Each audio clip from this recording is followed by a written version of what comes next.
noite, meus amores que já estão chegando aí nessa live incrível de hoje. Odila Prado, um beijo. Cantor Mailton, boa noite. Damião Pedreiro, Flávia Maciel, boa noite a vocês aí, os primeiros que estão chegando. Love you. Eu vou estar chamando agora um instrumentista, produtor musical, arranjador, músico, Ricardo Sete Cordas, tá bom? Boa noite, Flávia, meu amorzinho. Obrigada, viu, para todos vocês, teleinternautas, estarem aqui comigo. Mais uma quinta-feira abençoada, de muita luz, de muitos sonhos se tornando realidade. E eu só quero que todos vocês, cada um de vocês, estrelinhas, brilhem cada vez mais e realizem os seus sonhos para estar aqui, contando o seu sonho que se tornou realidade. Com sacrifícios ou não, mas que se tornem realidade. Só basta você acreditar. Oi, tudo bem? Sim, boa noite, Damião. Vamos lá, eu vou chamar agora o meu amigo Ricardo.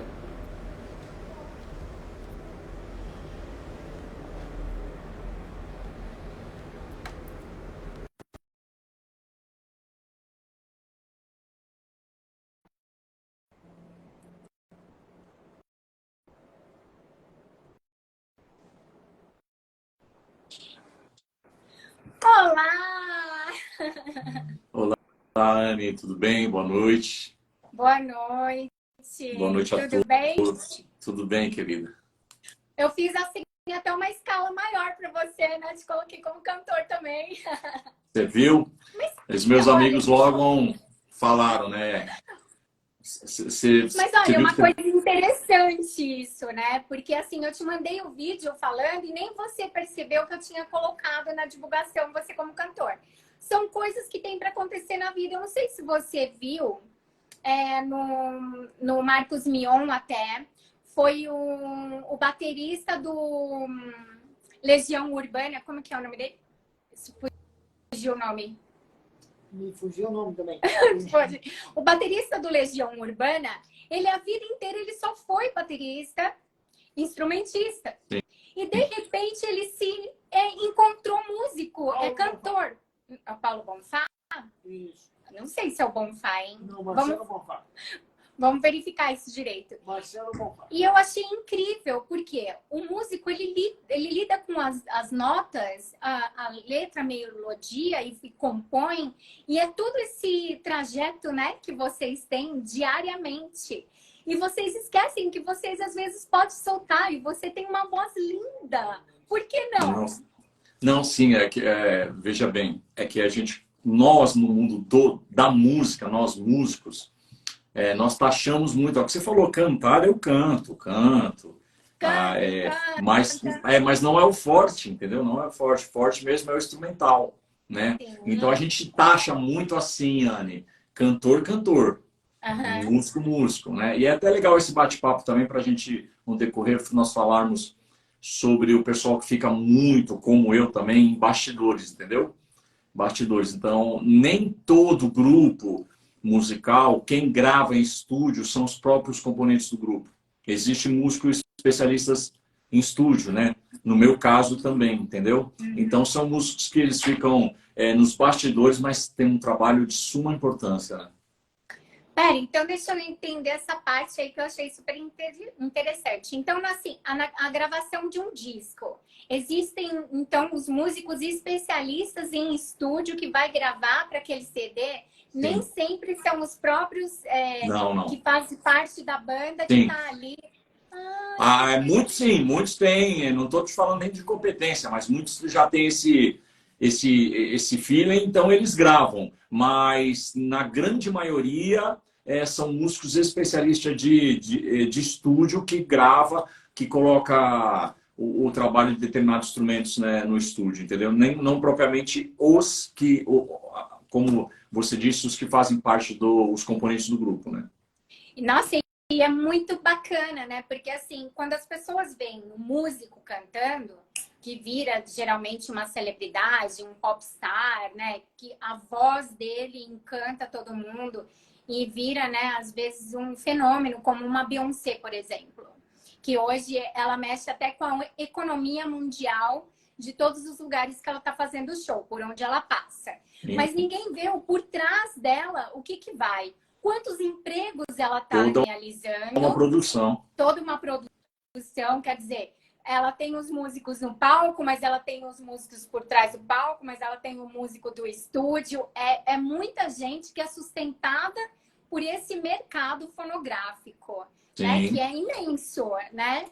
Então, quer dizer, a gente tem que torcer para muitas pessoas ficarem famosas, porque isso gera emprego e mexe com a economia de um país. Por isso que um país super desenvolvido, ele faz um incentivo à música, a canto, à dança, a teatro, a tudo que envolve o entretenimento é muito importante num país, não é, Ricardo?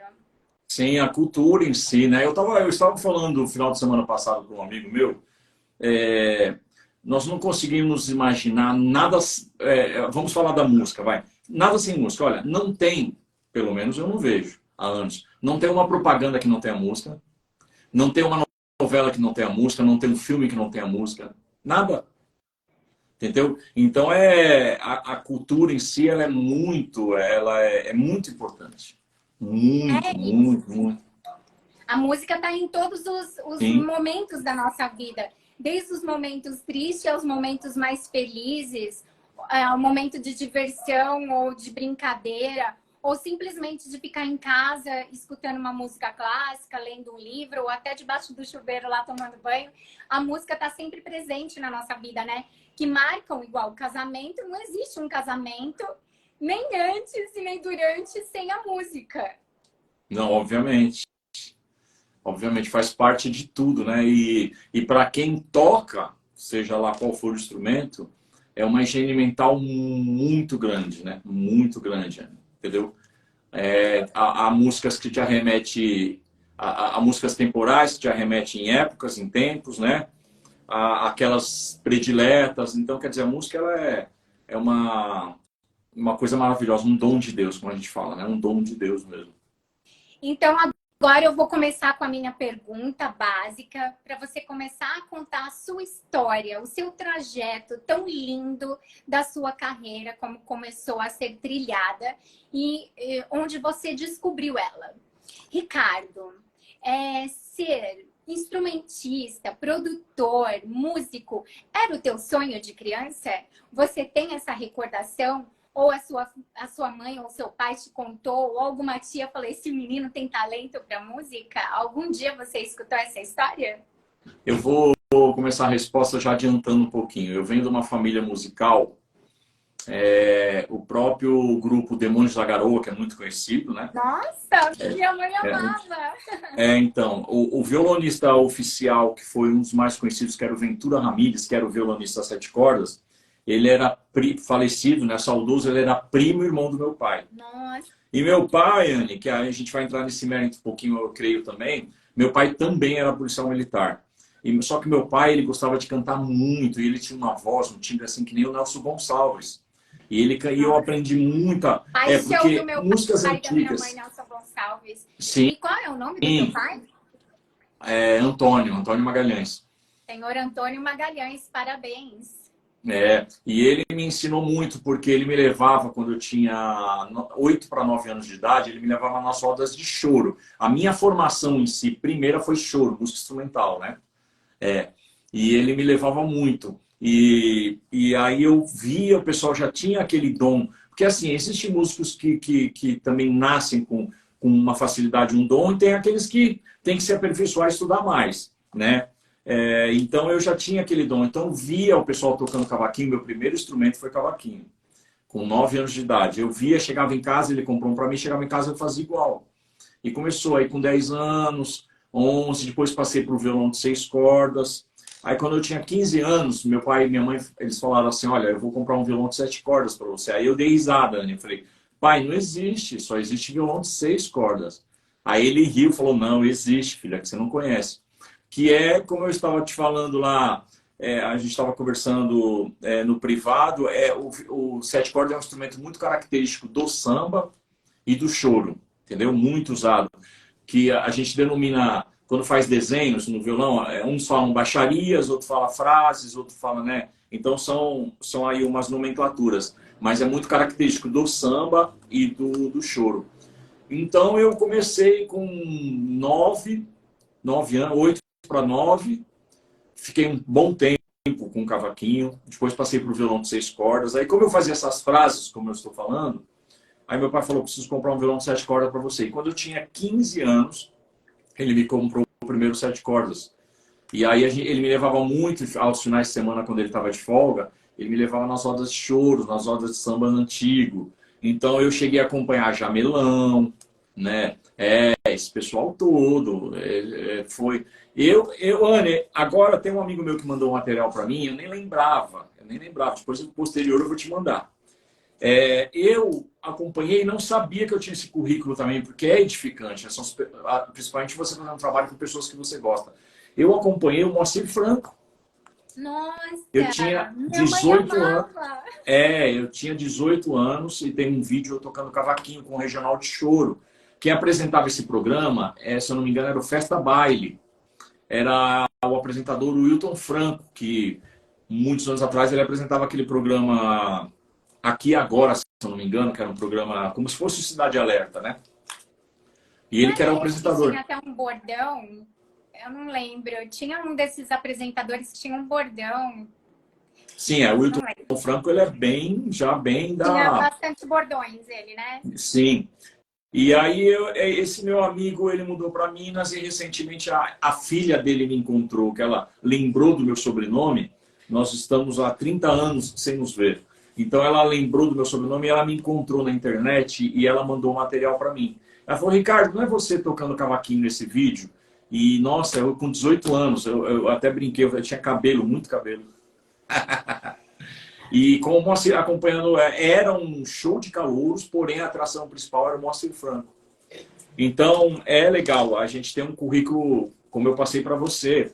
Eu fui o pioneiro, eu que implantei o violão de 7 cordas em escola de samba, aqui em São Paulo. Bom, o 7 cordas na década... então, foi uma grande paixão sua que você não conhecia, o teu pai apresentou e você, bum, explodiu. É isso que eu quero para minha vida. Porque na época também, Anne, eram poucos. Hoje em dia, principalmente no anonimato, tem muita gente boa, muita gente boa. Mas por quê? A tecnologia mudou também, as coisas que hoje em dia os jovens têm em mãos para poder estudar, para poder desenvolver. Mas naquela época, eram poucos, né? Então, minha inspiração foi o mestre Dino, o nome dele era Orondino, conhecido como Dino Sete Cordas. O Dino gravou com todo mundo que você possa imaginar. Todo mundo daquela época das antigas. Alcione, Beth, todo mundo. Ele é do Rio de Janeiro. E aqui de São Paulo...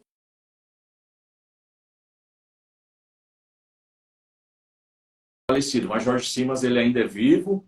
E o meu professor...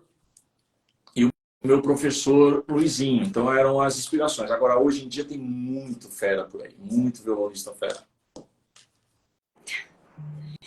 Quando ficam ligando aqui, o telefone dá uma pausada, desculpa. Aqui. Sim. Não, tranquilo. As pessoas sabem que essa hora eu tô na live, mas ficam me ligando. Desculpa, eu acabei perdendo o que você falou. Você pode voltar para mim, por gentileza? Sim. Eu estava falando sobre minhas referências, né? Que era o Dino Sete Cordas, do Rio, Jorge Simas, do Rio. O Dino, se ele estivesse vivo, ele faria aniversário, se não me engano, foi o mês passado ou retrasado, 100 e poucos anos. 100 anos, se não me engano. Agora, o Jorge Simas ainda é vivo. E o meu professor Luizinho Sete Cordas, que é o que eu considero um dos melhores que aqui de São Paulo, foi meu professor.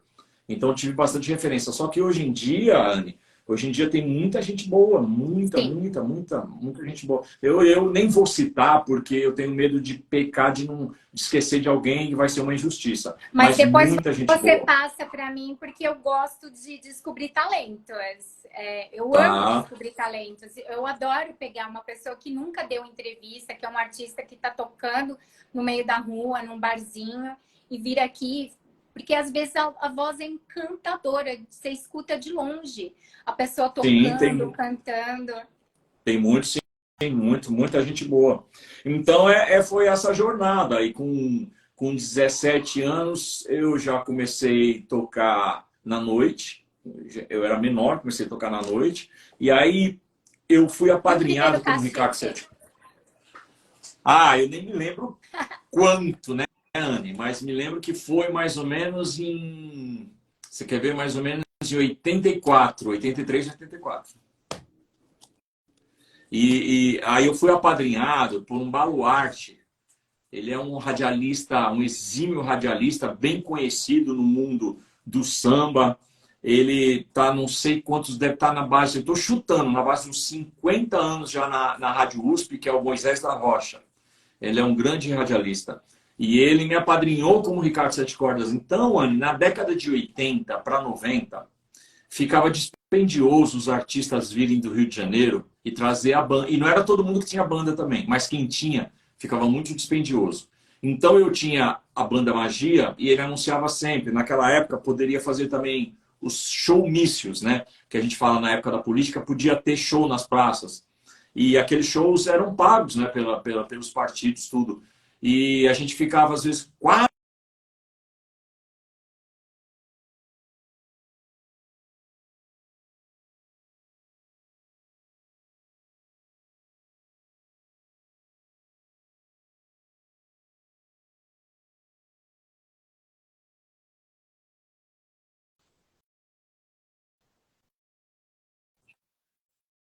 vezes.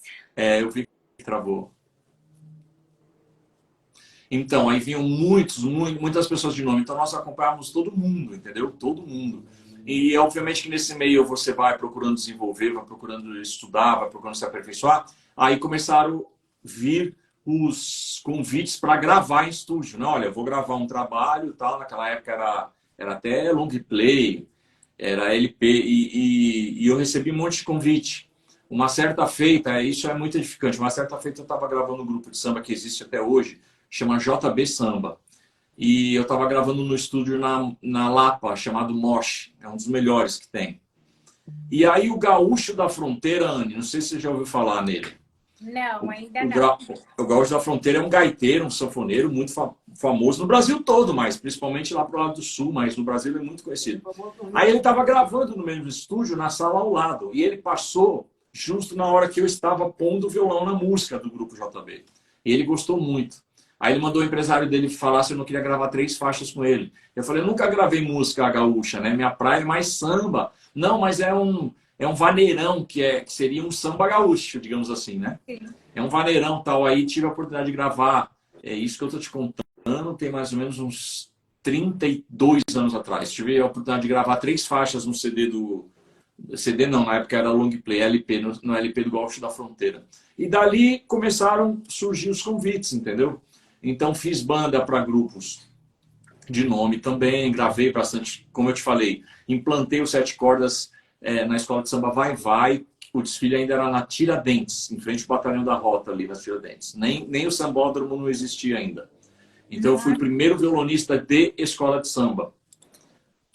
Nossa Senhora, que fantástico! Sim. E é uma... Não pude ir para o exterior com a música, porque aí eu entrei para trabalhar no Estado, né, na Polícia Militar do Estado de São Paulo, e recebi convite. Foi quando eu acho que eu te contei também em bastidores aí, que eu trabalhei com o Sargentelli 3 anos. Exatamente. 3 anos. Minha amiga Sandrinha Sargentelli, sobrinha sim. dele. Trabalhei 3 anos com o Sargentelli e aí teve uma época que ele foi para o Japão. E eu não pude ir porque, para mim, pedir baixa da Polícia Militar demorava naquela época, 3 meses para sair uma baixa, né? Você tinha que fazer documento, esperar, aí saía no boletim interno da Polícia Militar. E resumindo, em suma, era moroso, era moroso. Então eu não pude ir. Mas no Brasil, viajei o Brasil todo, com a música, tocando. E posterior, conciliando também com o trabalho da Polícia Militar do Estado de São Paulo. Nossa, o seu trajeto assim musical, inclusive com artistas de grande nome renomado, começou muito cedo, né? Você falou que também com a Beth Carvalho, né? Você tocou. Toquei Quantos anos bastante. você já tinha com a Beth Carvalho? Não, com a Beth Carvalho eu tinha 22, 23 anos. Quando você implantou nas escolas de samba o violão 7 cordas, foi daqui de São Paulo, do Rio? Foi de São Paulo, na Vai Vai, Escola de Samba Vai Vai. Vai, né? Vai, vai é do Rio. Mas não, Não, assim, que eu não entendo Não, muito, é assim, São de... Paulo. Vai, vai é de São Paulo, Rio de Janeiro é Sapucaí, né? Que fala, né? isso, Autódromo, A né? Vai Vai é uma das escolas de samba Sambódromo. de São Paulo. Sapucaí é o sambódromo de lá, que, aliás, né, onde se faz o desfile. Aqui é sambódromo do AMB, mas não existia ainda o sambódromo do AMB. Quando nós desfilávamos na Tiradentes, era levantado aqueles palanques, assim, palanques não, perdoa, as arquibancadinhas de estrutura De de metal, ferro, com madeira, né? ferro. Isso. Então era naquela estrutura ainda. Então as escolas de sambas costumavam usar cavaquinho e banjo, não tinha violão 7 cordas. Aí eu recebi o convite do Tobias da Vai Vai, que foi o puxador durante anos da Vai Vai, né? Inclusive o Tobias nós trabalhamos também. Ele que me levou para trabalhar com o Sargentelli, porque ele fazia back vocal com o Sargentelli. Teve uma época que ele fazia back vocal com o Sargentelli. Ai. E foi ele que me levou para trabalhar com o Sargentelli. Ó, a Érica Trindade, aqui lá do Rio de Janeiro, ela tá falando. A minha Portela é Sapucaí, no Rio de Janeiro. Lá são várias escolas de sambas, né? Característica, Portela, Mangueira, Salgueiro, um monte. O Rani também, beijo, boa noite, Érica. Vamos dar uma boa noite aqui para as pessoas também. A Von Silva, vamos ver se as pessoas já estão perguntando alguma coisa aqui para você. Iana Flores, Assessoria Júnior, boa noite. Cauã France, não, Caoa, Ni France, Marcelo. Gente, se eu errar os arrobas aí, desculpa. Júlio, Leléo, Cortopacini. Gente, boa noite, muito obrigada. Eu estou aqui com o Ricardo Sete Cordas, um grande músico, instrumentista, aqui contando o sonho dele que virou realidade. Desde criança, descoberta aí, o pai dele também, músico, e grandes artistas que agora ele está começando a contar aqui pra gente, todos os artistas que ele já trabalhou na vida dele. Se eu não me engano, passou aí bem rapidamente o Didi, um músico também que tem uma história tremenda, um senhor cavaquinista, eu acho que ele entrou aí na live, não sei se ele está aí. Se tiver, você manda um oi aí, Didi, um amigo meu de anos. Tocou com um monte de gente. Todo mundo aqui, os seus fãs, os seus seguidores que estão aqui, familiares, que vêm aqui dar oi para você também. Vai falando com eles, vai conversando. Tá ok. E me fala um pouco essa trajetória do Zeca Pagodinho, que gosta de uma cervejinha também. Esse pessoal, como eu te falei, do Rio, essa ligação eixo Rio-São Paulo, muito grande, né? De anos. Então, o pessoal fazia um trabalho no Rio e eles vinham para São Paulo para divulgar. Como o espaço era maior, vinham para divulgar. Então, nessa época do Moisés da Rocha, que tinha o Samba Pé de Passagem, o programa Pé de Passagem, até hoje na USP, na Rádio USP, como eu falei. E então eles vinham para São Paulo e não tinha banda. Então nós tínhamos a oportunidade de acompanhar todos os artistas, né? Como eu falei, olha, Enes, eu não vou lembrar, esses mais de ponta a gente lembra, mas tinham muitos também, porque existe, Anne, muitos compositores que cantam e eles divulgam seu próprio trabalho, sua própria música, entendeu?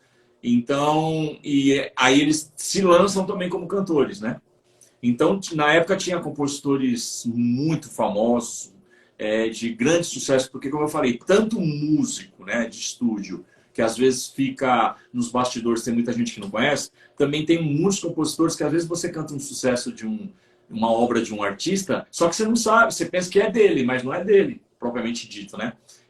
São compositores de nome. Mesma coisa que você entrevistou lá o grande amigo que nós tivemos o grupo junto por vários anos, o Kiko, né? O Kiko, compositor, é a mesma coisa, né? Ele tem várias músicas de sucesso. E muita gente, às vezes, até nem sabe, como os artistas de ponta que gravam, não sabem que é dele, né?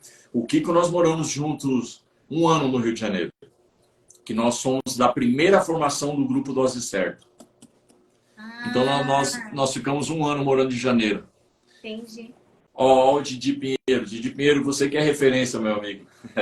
Porpeta, grande músico também. O Porpeta, o Ronaldo Porpeta, ele trabalhou com o Reinaldo, o príncipe do pagode, que veio a falecer e nos deixou aí uns anos atrás, né? Então, nesse meio é assim, são amizade no mínimo ano de 30 anos. Nossa, o Kiko, ele é maravilhoso, super inteligente, trabalhador, Sim. batalhador, guerreiro. Sim. Sou super fã dele também.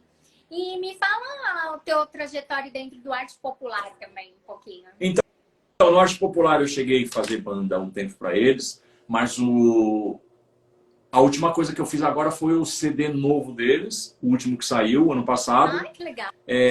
Chama intitulado Batuque de Magia.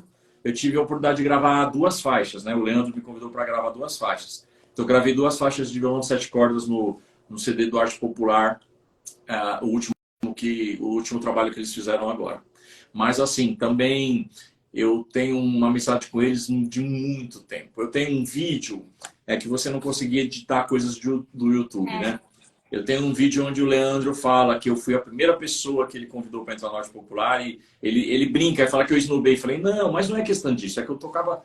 Naquela época eu acompanhava todo mundo, Anny. Eu acompanhava todo mundo, não parava. Né? E você entendeu? Então não era nem dúvida se iria dar certo ou não, porque o Leandro sempre foi um mega músico, um mega cara inteligente, sabe? Mega compositor, produtor também. O Leandro é um irmãozão.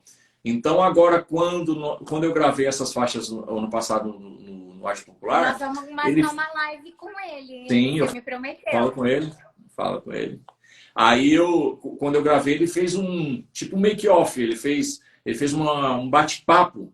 E ele gosta muito de deixar esses materiais, porque depois ele acaba divulgando, entendeu? Esses materiais. Então, todo mundo que gravou esse último CD do Arte Popular, ele fez um bate-papo. E nesse bate-papo comigo, aí ele cita, né, as minhas...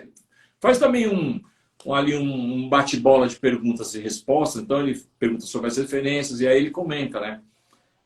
A gente era muito requisitado, né? Muitos anos atrás, muito. Hoje em dia, como eu falei, tem muita gente boa, muito músico, até muito músico no anonimato bom. Mas naquela época, era meio que, não digo panelinha de ser só aqueles, mas eram escassos, né?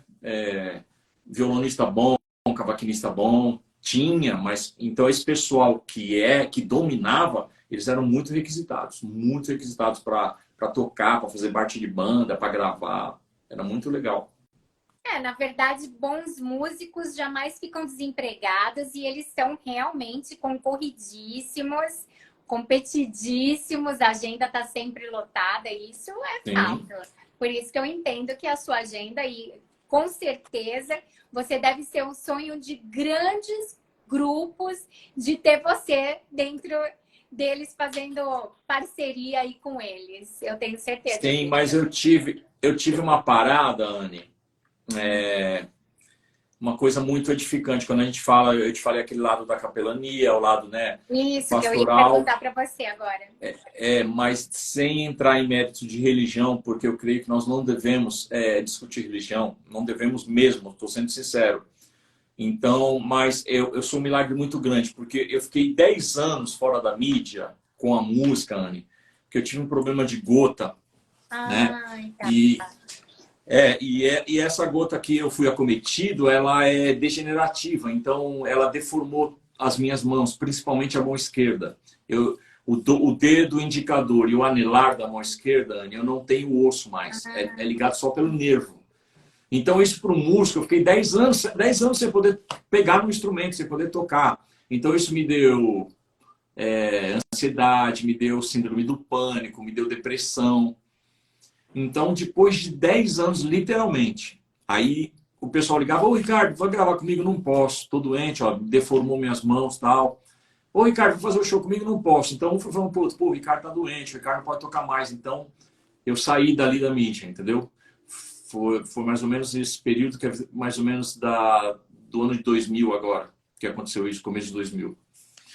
Aí, quando foi agora em 2015, eu comprei um violão de 6 cordas, de nylon, e fiz uma nova roupagem, Anne. Você entendeu? Eu fiz uma readaptação, mas mesmo assim, os músicos que estão presentes, meus amigos, sabem que é muito dificultoso. É muito dificultoso porque aqui na minha cabeça vai até hoje, tudo que eu aprendi, tudo que está aqui. Mas para executar, então hoje, sem falsa modéstia, eu toco, mas eu não toco 60% do que eu tocava, entendeu? Entendi. Não toco 60% do que eu tocava. Mas há quem brinque. O Leandro mesmo, o Leandro Learte, quando eu gravei o CD do Arte Popular agora no ano passado, ele brincou e falou, meu, por que você não machucou a mão antes? Porque não dá para perceber a diferença, mas é uma coisa que eu acho que vai dar para a câmera pegar. Tá vendo como que é? Ah, entendi. Olha, aqui eu não tenho mais osso, aqui eu não tenho mais osso. Ah, Então você vê os dedos encurtaram. Então, e essa mão é a esquerda, que faz as posições, as notas. Então, para quem toca instrumento de corda como eu, é complicado. Mas graças a Deus. Aquele pianista brasileiro famoso também, ele também ficou com problema nos dedos também. Como o Carlos Martins. Mas o que Carlos acontece? Martins. Mas ele foi um problema mais puxado para o âmbito neurológico, né? Ah, entendi. Entendeu? Então, ele até com uma cirurgia conseguiu, não está 100%, mas melhorar destravar. um pouco. O meu caso não tem cirurgia. Essa doença é degenerativa, ela só agrava ou estabiliza. Curar não tem cura, né? Infelizmente. Assim, de voltar, não tem como. Então, agora, de 2016 para cá, que eu vou, 17 mais ou menos, que eu voltei a tocar, pegar alguns trabalhos para fazer, algumas gravaçõezinhas, alguns shows, né? Mas fiquei muito... E quando você fica fora do mercado, em qualquer segmento, Anny, você sabe como que é, né? Acaba caindo no esquecimento, entendeu? Verdade. E eu queria que você falasse um pouquinho também da capelania da Polícia Militar, que você faz parte, e entrou na sua vida, isso a partir do momento que você teve a gota, ou antes disso você já fazia música e fazia parte da Polícia Militar ao mesmo tempo? Como é que foi essa transição? Veja bem, Anny, eu entrei na Polícia Militar em 1989. Já tocava, óbvio, né? Então, fiquei bastante tempo, aí procurava conciliar. Aquela época tinha uns horários que dava para mim conciliar com a música. Tinha umas escalas também que dava para mim ter o final de semana livre para poder tocar. Mas a capelania em si, ela veio...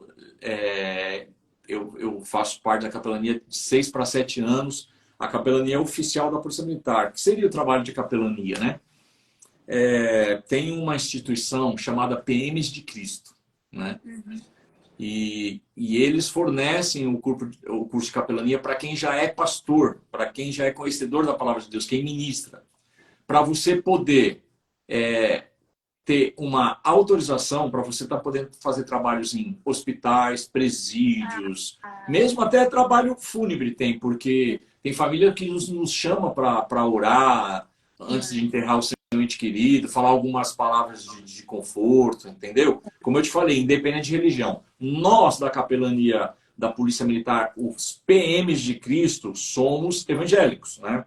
Eu sou pastor evangélico e nós somos evangélicos. Então, eu fiz esse curso pela capelania em 2018, 17 para 18, né? Já tem aí 5, 6 anos. E você, de certa forma, você pode escolher onde você quer prestar essa escala voluntária de capelania. Eu escolhi o presídio Romão Gomes, que é o presídio onde ficam os militares, os policiais militares presos, né? Os internos, né? Eu escolhi fazer esse trabalho lá porque é de suma importância. São pessoas necessitadas de uma palavra, de um conforto. Porque a gente entrando um pouquinho, vai em outro mérito, Anny, por mais que as pessoas cometam aí atrocidades, absurdos, tal, Mas se a gente for ver com um prisma espiritual, são seres humanos. Eu tenho assim aqui, né, para os seus seguidores e para os meus. Eu não estou aqui pregando religião, veja bem, não é religião. Mas eu tenho esse prisma. Eu acho que todo mundo tem que ter uma segunda chance. Todo mundo tem que ser passivo de que você confiar que a pessoa possa mudar. Então lá é uma coisa muito carente disso, né? Aliás, não é mais, porque a capelania o Permite de Cristo já existe mais de 30 anos, né? E é um trabalho muito bonito, seja no presídio, seja nos hospitais, seja nas clínicas, seja na praça. Tá É entendendo? lindo o seu trabalho. É um Tipo trabalho. voluntariado dentro da Sim, Polícia Militar, né?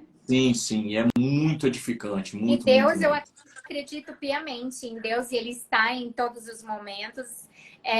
E eu acho que nenhum dia da minha vida eu não passo até o final do dia sem falar de Deus na minha vida.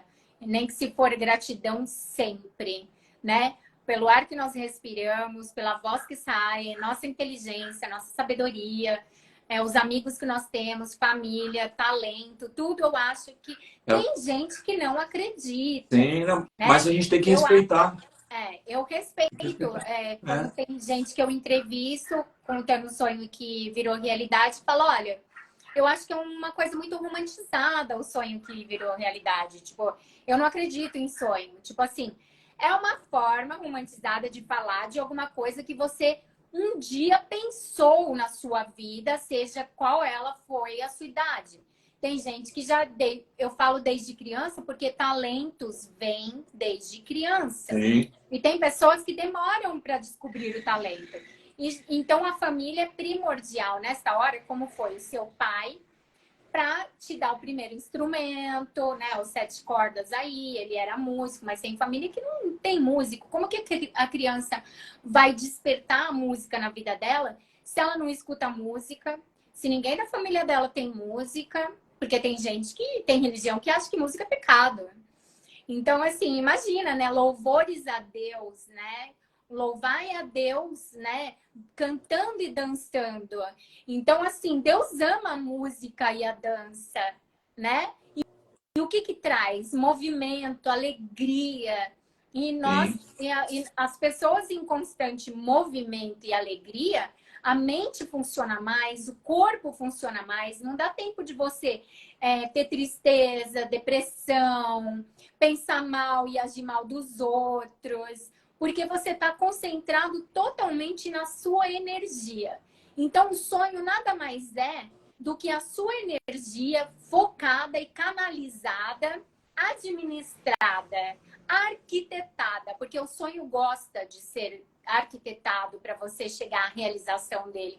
Você, para chegar aqui hoje, para estar conversando comigo, você trilhou uma grande... Só você dentro da sua cabeça sabe cada segundo do que você passou na sua vida, das emoções que você viveu na vida, e isso é impagável.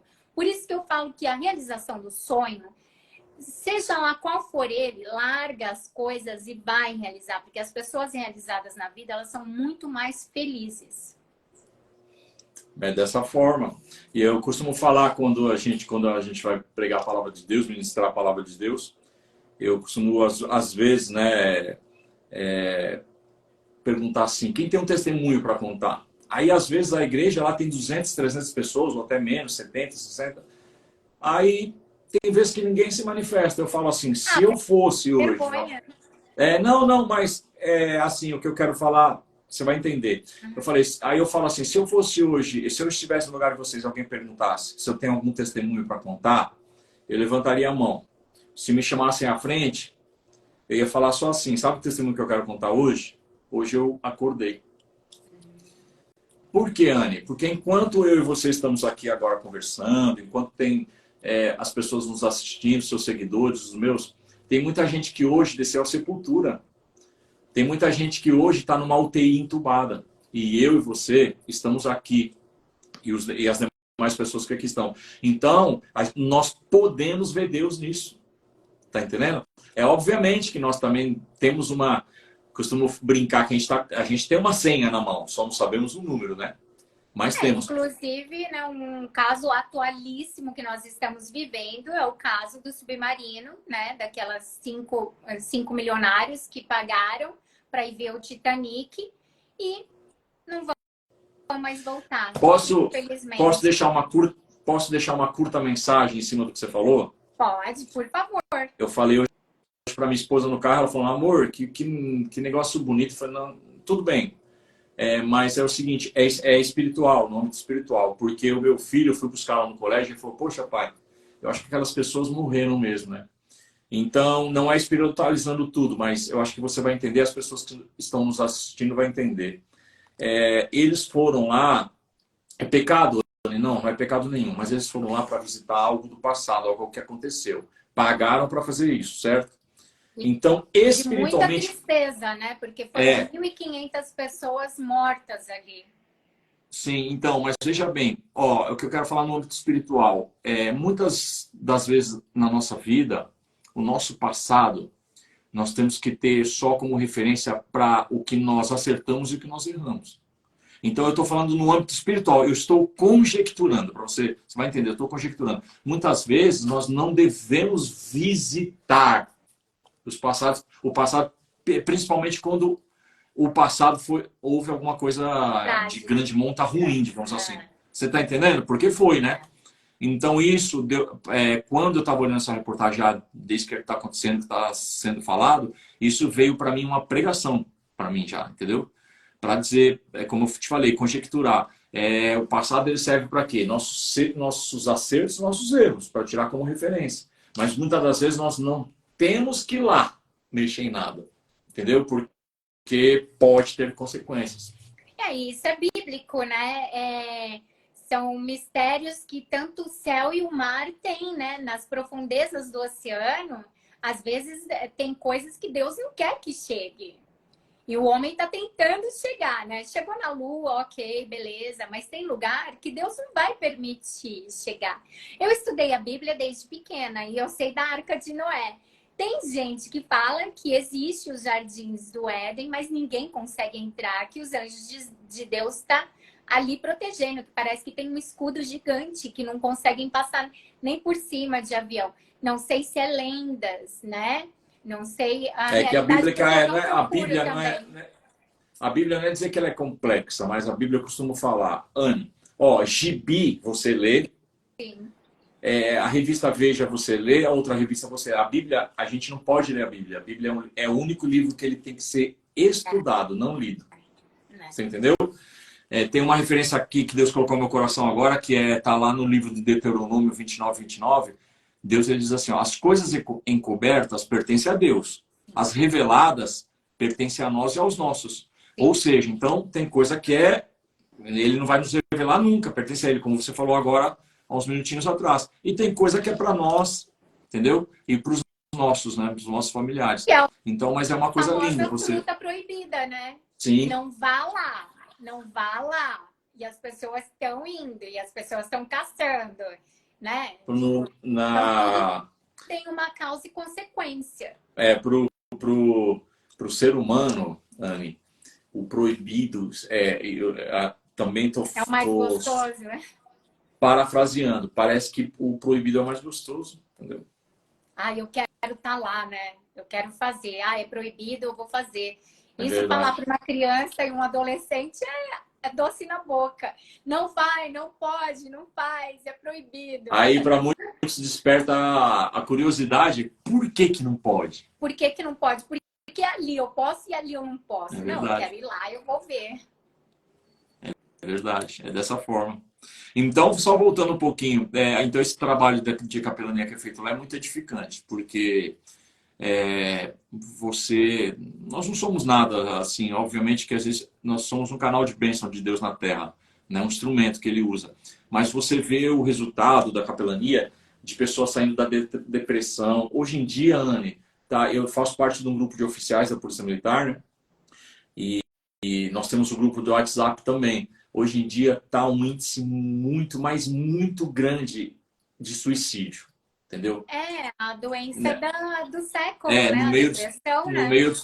no meio dos policiais militares, muito, índice muito, mas demasiado. Tem coisa que sai na televisão, mas 70% não sai, entendeu? Um índice muito, muito grande mesmo. E você tem a oportunidade de você fazer esse trabalho e tá levando uma palavra de conforto, contando experiência, né? Porque a gente também tem bastante experiência nesse inteirinho desses anos de policial militar. Então, você contando a experiência, o que você vivenciou, tal, é edificante, sabe? É muito edificante mesmo. É muito edificante. É o trabalho de capelania. E eu vou te contar uma coisa rapidamente aqui. Tem uma moça, ela tem muitos seguidores. Eu não a conhecia. Ela chama Carla Miller.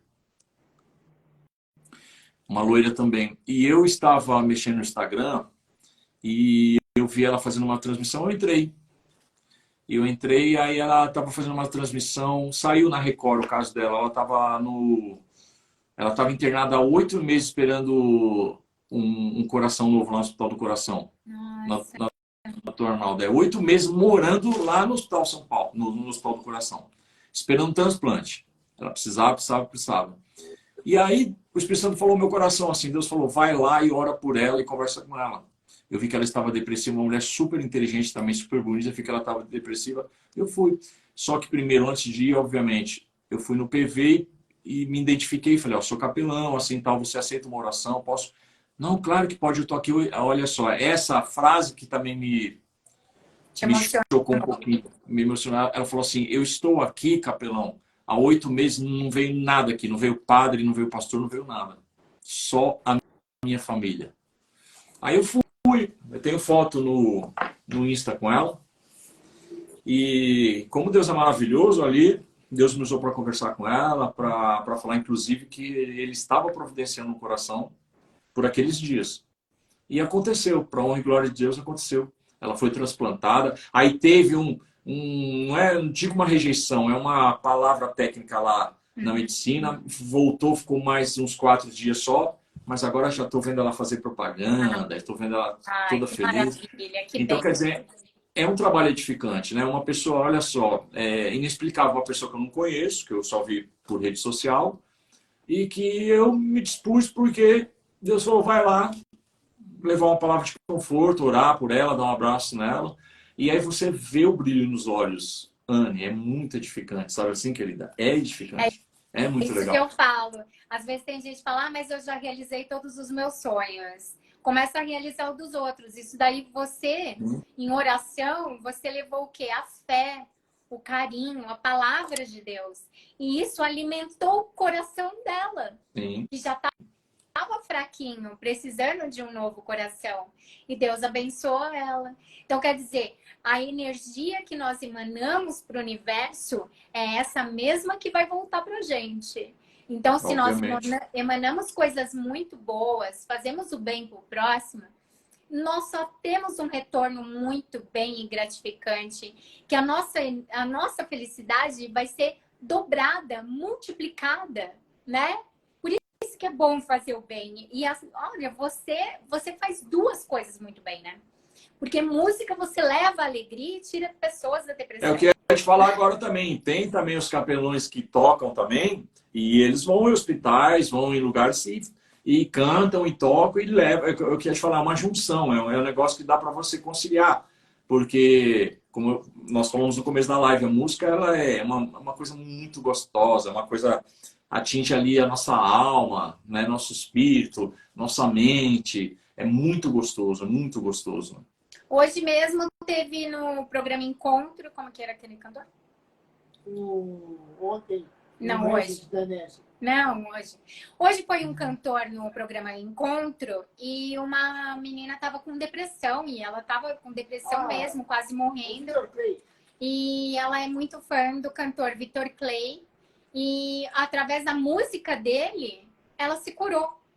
E ela foi lá no encontro e foi um encontro super bonito que fizeram entre os dois. E ele se emocionou porque também parece que o pai dele também tinha depressão. Assim, as pessoas têm depressão. Ser humano, né? Independente da classe social, se é famoso ou não, as pessoas têm problema dentro da família, do círculo, na vida pessoal. Então a gente não deve se abater com isso. A doença a doença em si, principalmente essa que falam que é do século, que é depressão, ansiedade, pânico, ela não escolhe, não adianta, não A escolhe, gente entendeu? tem que ver que todo dia nasce o sol. Então é uma nova Sim. oportunidade todos os dias. Problemas todo mundo tem. Só que se você pensar só no problema, você não vai conseguir chegar na solução. Você não Então anda, vai lavar a louça, pensa na solução.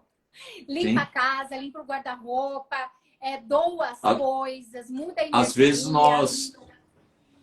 nós procuramos, até mesmo inconscientemente, estou dizendo, nós procuramos só tratar o efeito, mas na realidade nós temos que ir na causa, Exatamente. entendeu? Então a gente fica no paliativo. Ah, o efeito, estou com dor, vou tomar remédio, estou com dor, vou tomar remédio, né? Eu estou aqui novamente conjecturando. Porém, em todos os aspectos, tudo a gente tem que ir na causa.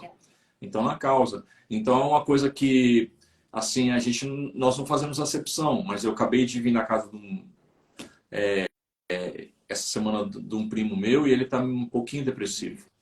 Aí eu falei para ele, coloca os louvores aí no YouTube, começa a falar com Deus, você e Chora, Deus, né? sim, Você tá entendendo? canta, Ora, porque a Deus. é, Salmos a Bíblia, 23, Salmos você 91, entendeu? A Bíblia Arcanjo ela é do bem, céu. sim, a Bíblia ela é bem clara. Ele, por intermédio do Espírito Santo, Deus faz presente. Ele está aí, ele está aqui, ele é onisciente, onipresente. E tem hora que é complicado. Tem hora que teu pai não pode fazer nada, tua mãe não pode fazer nada, teu patrão não pode fazer nada, teu vizinho não pode fazer nada. Tem hora que é você e ele. É o particular, é você e ele. Então, o bom é que eu costumo falar nas ministrações também, Anny. O bom é o seguinte: o possível, onde minha mão alcança, eu vou colocar. Agora, quando ela não alcança mais, aí que ele entra, porque ele é dono do quê? Do milagre, né?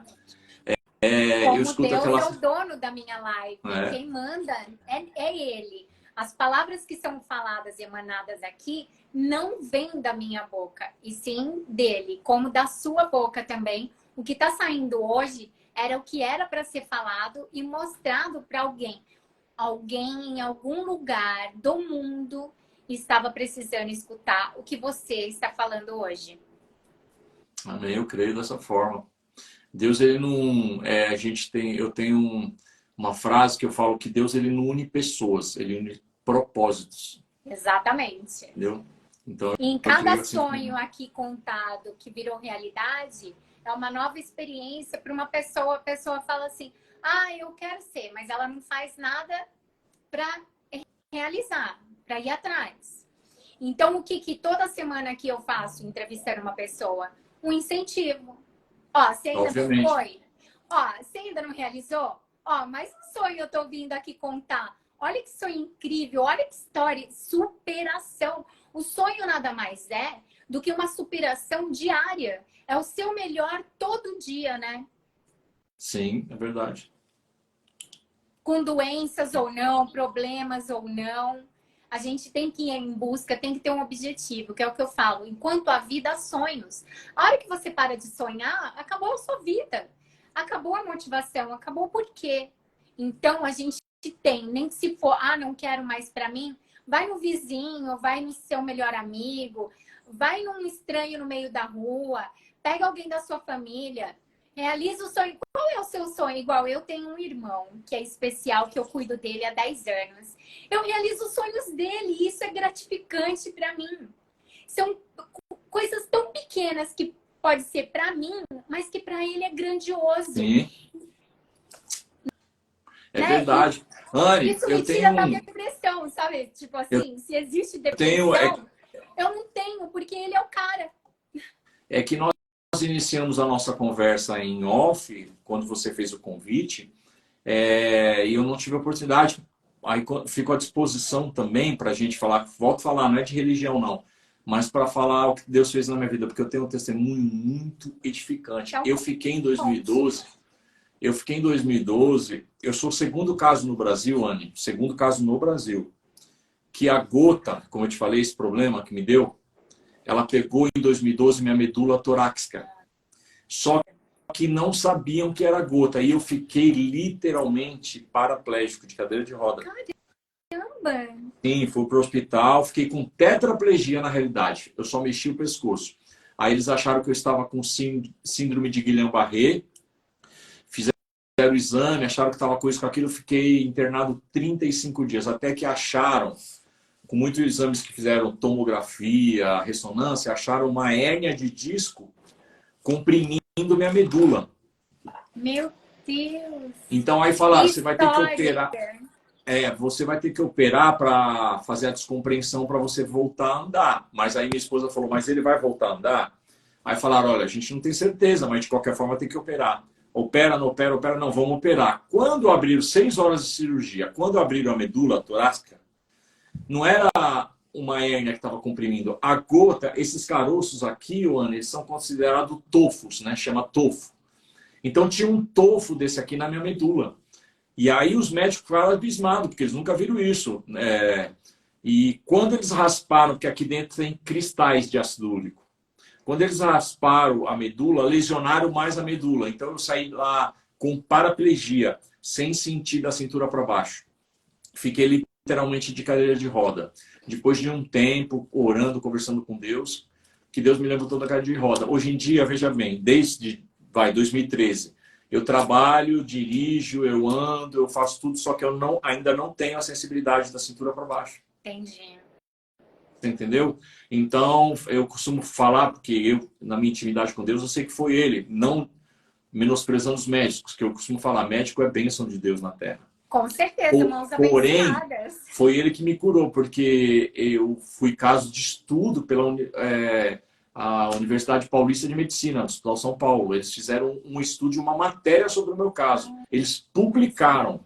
Aí a USP quis publicar também, mas segundo eles, quando já há uma publicação, a outra instituição não pode fazer, entendeu? Então eu fui caso de estudo, de tudo. As pessoas não é que duvidarem, vê? Hoje em dia, ó, para dormir, né, não tenho vergonha nenhuma de falar isso aqui na live com seus seguidores. Imagina, nem tem. Para dormir eu preciso usar fralda, porque como eu não tenho acessibilidade, Claro. e para sair, quando eu saio, por um caso de precaução, vou num cliente, ou vou pegar uma marginal, ou vou viajar, então tenho que usar também, porque não é sempre que eu consigo parar num post em algum lugar, entendeu? Porque eu não tenho ainda... Eu perdi o esfíncter lá, não tenho como controlar a urina. Então, quer dizer, é literalmente um milagre, entendeu? Literalmente um milagre. Aí quando foi... Isso em 2012. Agora, quando foi em 2017, fui fazer uma cirurgia simples de hérnia, simples. Aí passei lá no médico anestesista e no médico normal e eles falaram, senhor Ricardo, como em 2012 o senhor teve um comprometimento medular, a cirurgia de hérnia ela é simples, porém, eu vou entubar o senhor para poder fazer. Eu falei, não, tudo bem, o senhor que sabe. Resumindo, Anne, eles me entubaram agora, em 2017, finalzinho. Fizeram a cirurgia. Quando tiraram os tubos, eu tive 3 paradas cardíacas. Nossa. Fiquei 50 dias em coma.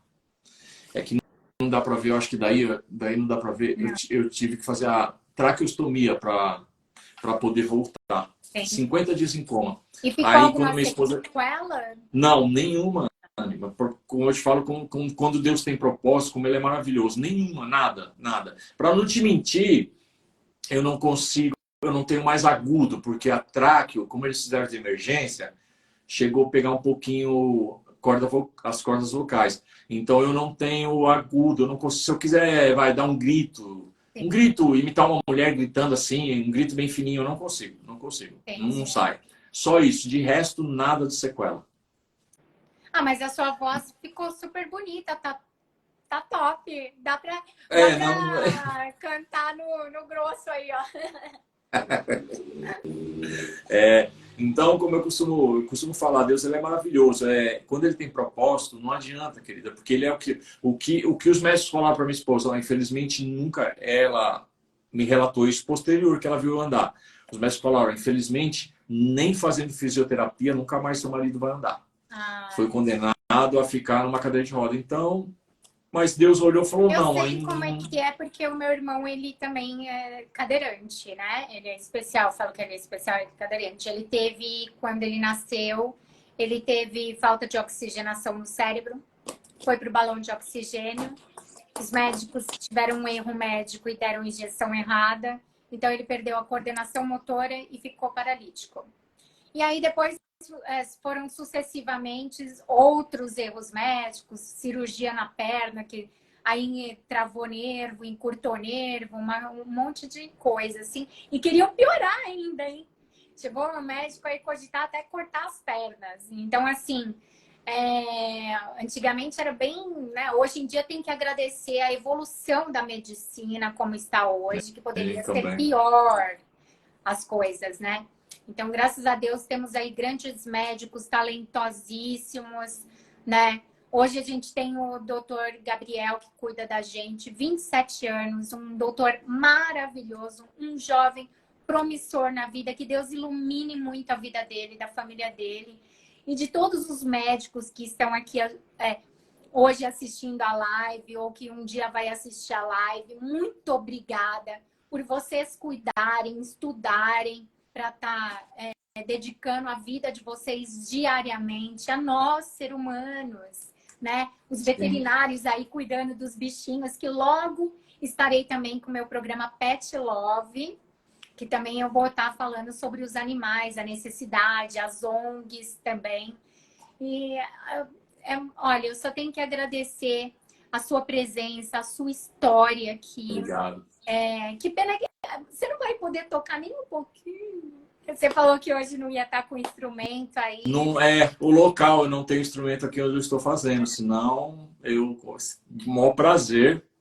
Mas quem estiver assistindo e quiser me seguir também, seguir meu @ lá no Insta, tem bastante vídeo lá. Tem bastante vídeo. Sim, tocando no música seu instrumental. YouTube também, né? Sim. No canal Ricardo Sete Cordas. Todas as Spotify também? Não. Ainda não?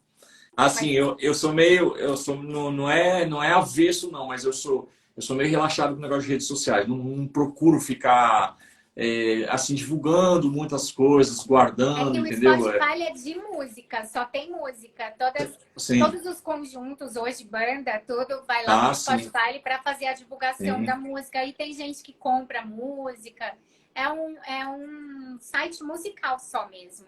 Sim, aí você monta a sua bom. playlist lá, é bem bacana. Sim, Faz o bem seu bacana. perfil lá que vai ser bacana. Vou fazer sim. Tá?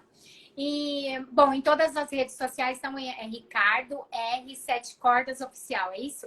Isso, tem um R depois do Ricardo. Ricardo R Sete Cordas Oficial. O 7 numeral mesmo.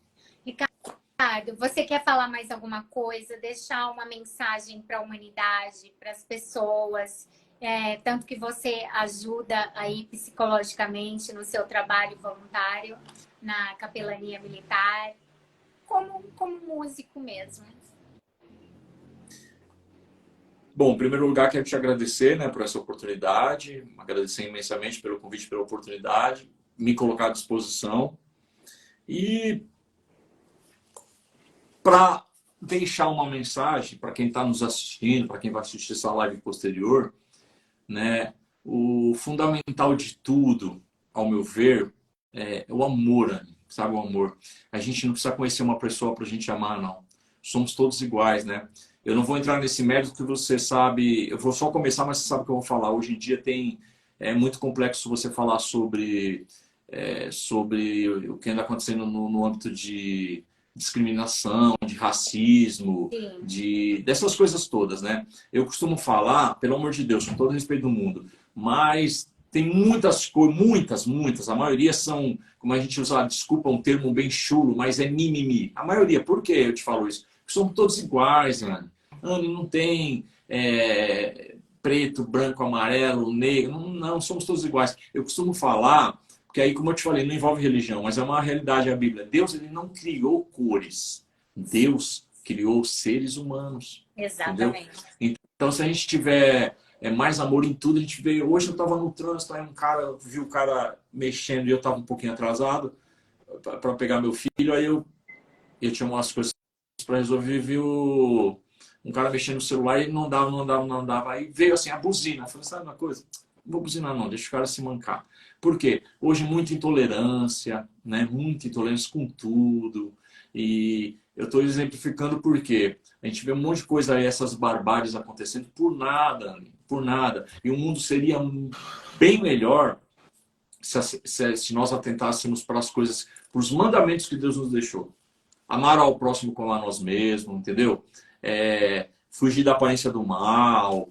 E então eu deixo essa mensagem para o povo que está nos assistindo, quem vai assistir posterior, que você ame ao próximo como a ti mesmo, como está na palavra de Deus, entendeu? Que você veja a mão de Deus em tudo, o amor de Deus em tudo, porque quando eu estava falando desse trabalho da capelania, me veio isso no coração. Tem um ditado já do mundo, uma frase do mundo que fala assim, eu acho que você já ouviu alguém falar isso, eu não posso mudar o mundo. Não, mas se você fizer o teu pouco, a outra faz o outro pouco, o outro pouco, outro pouco, já é um tijolinho que você colocou, né?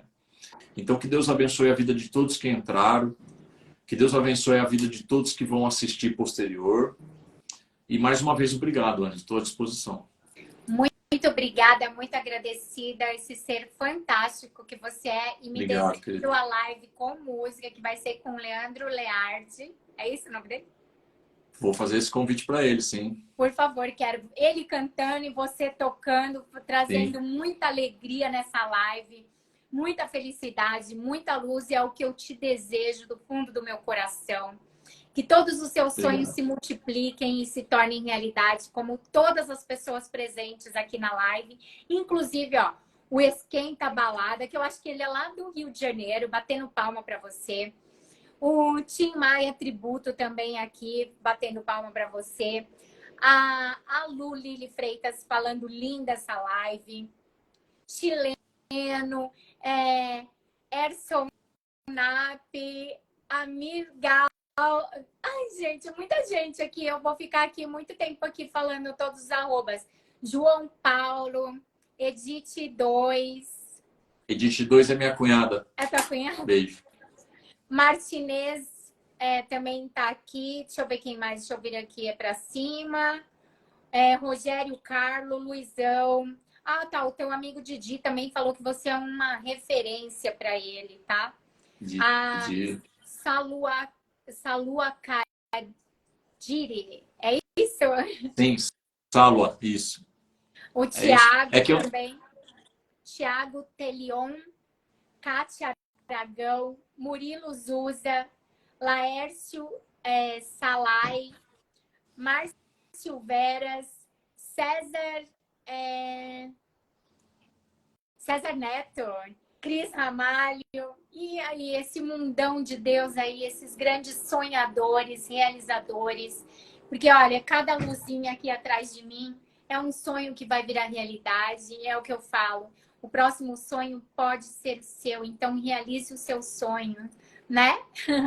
Sim. E nós, cada um de nós somos um mundo, né?